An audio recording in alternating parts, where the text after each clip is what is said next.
जय माता दी। आप सभी पर माँ शैलपुत्री की कृपा सदा सर्वदा बनी रहे। दोस्तों, प्रथम स्वरूप माँ शैलपुत्री की पूजा के साथ ही नवरात्रि व्रत प्रारंभ हो जाते हैं और आज के इस वीडियो में हम जानेंगे आज के शुभ मुहूर्त के साथ ही माँ के पूजन मंत्र के बारे में। इस पर शारदीय नवरात्रि का प्रारंभ 22 सितंबर दिन सोमवार से शुरू हो रहा है। इस दिन माँ शैलपुत्री की पूजा की जाती है। प्रतिपदा तिथि मध्य रात्रि 2:58 तक रहेगी। इस दिन ब्रह्म मुहूर्त 4:46 से 5:34 तक रहेगा। सूर्योदय सुबह 6:30 बजे और सूर्यास्त होगा शाम 6:35 पर। इस दिन ब्रह्मा और इंद्र योग का निर्माण हो रहा है, जो कि शुभ मुहूर्त है। ब्रह्म योग सुबह 3:02 तक रहेगा और इसके बाद में इंद्र योग पूरा दिन रहेगा।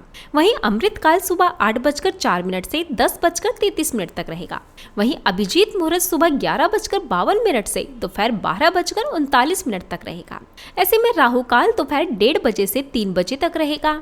इसी के साथ आप जाने पूजा के सबसे शुभ मुहूर्तों के बारे में। तो सुबह की पूजा का शुभ मुहूर्त सुबह 5:02 से 6:15 तक। शाम की पूजा का शुभ मुहूर्त शाम 6:04 से 7:18 तक रहेगा और गोधूली बेला शाम 6:04 से 6:29 तक रहेगी।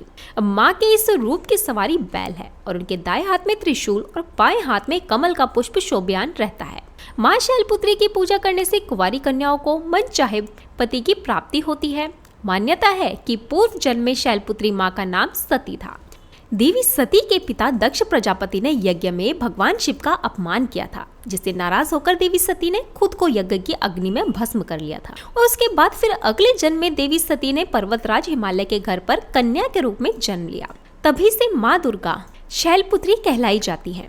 माँ दुर्गा के इस रूप की पूजा करने से वैवाहिक जीवन में खुशहाली बढ़ती है। वहीं जब भी आप माँ शैलपुत्री की पूजा करें तो सबसे पहले आप सफेद वस्त्र धारण करें, क्योंकि माँ का प्रिय रंग सफेद है। वैसे आज के दिन आप माँ शैलपुत्री को लाल या गुलाबी रंग के पुष्प भी अर्पित कर सकते हैं, क्योंकि सभी नव दुर्गा माँ को लाल रंग अति प्रिय होते हैं। पूजा करने के लिए सबसे पहले मंदिर की साफ सफाई करके मंदिर में गंगा जल छिड़क कर अलग से एक चौकी की स्थापना करके आपको उसके ऊपर लाल या सफेद रंग का वस्त्र बिछाना चाहिए और फिर भगवान गणेश जी की मूर्ति को सबसे पहले और उसके बाद माँ दुर्गा की प्रतिमा या तस्वीर की स्थापना जरूर करनी चाहिए। वहीं ध्यान रखें कि भगवान गणेश या फिर माता दुर्गा की प्रतिमाओं को विराजित करने के लिए आप उनके नीचे आसन जरूर बिछाएं। आप पुष्प का या फिर अक्षत का आसन लगा सकते हैं। अब सबसे पहले प्रथम पूजनीय गणेश जी को स्नान कराकर या तस्वीर है तो गंगाजल का छींटा लगाकर उन्हें वस्त्र जनेऊ अर्पित करें और फिर उन्हें तिलक लगाएं। फिर माँ दुर्गा को स्नान कराएं। तस्वीर है तो गंगाजल के छींटे अर्पित करें। फिर माँ को वस्त्र अर्पित करें, लहंगा चुनरी अर्पित करें, उन्हें तिलक लगाएं, श्रृंगार की सामग्री अर्पित करें, फिर घी का एक दीपक जलाएं। और यदि आप कलश की स्थापना कर रहे हैं तो कलश की स्थापना भी इस दिन जरूर करनी चाहिए। वहीं अखंड ज्योत यदि आप जलाना चाहते हैं तो कितने दिन तक आप ज्योत जलाना चाहते हैं, इसका भी संकल्प आपको लेना चाहिए। वहीं शैलपुत्री माता की पूजा में आपको ज्यादा समय इसलिए लगता है क्योंकि ये पहले दिन की पूजा होती है और आपको बहुत सारे नियमों का पालन भी इस दिन जरूर करना होता है। वहीं कुछ बातें ऐसी हैं जिनका विशेष रूप से ध्यान आज के दिन जरूर रखना चाहिए। जो लोग नवरात्रि के पूरे उपवास रखना चाहते हैं वो इन उपवास को किस प्रकार से रखना चाहते हैं, जल आहार या फल आहार ग्रहण करके या एक समय भोजन करके, क्योंकि जिनके सामर्थ्य पूरे दिन उपवास करने की नहीं है वो रात को शाम की पूजा करने के बाद एक समय शुद्ध सात्विक भोजन भी ग्रहण कर सकते हैं।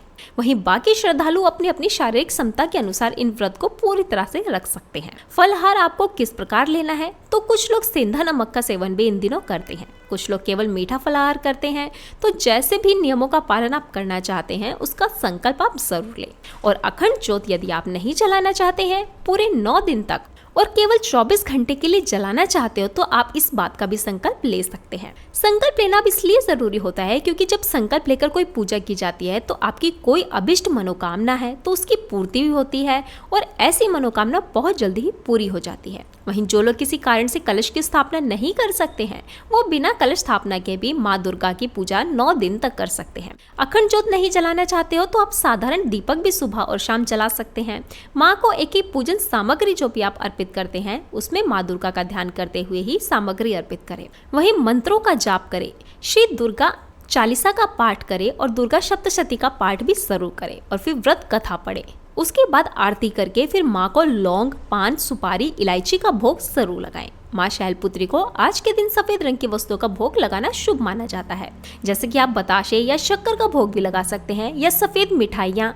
इसके अलावा मौसमी फलों का भी भोग माता को आप लगा सकते हैं। भोग लगाने के बाद सबसे अंत में जो भी भोग होता है उसे प्रसाद रूप में परिवार के सभी सदस्यों में जरूर बांटना चाहिए और हाथ जोड़कर पूजा पाठ में हुई गलती के लिए क्षमा याचना भी सच्चे मन से जरूर करनी चाहिए।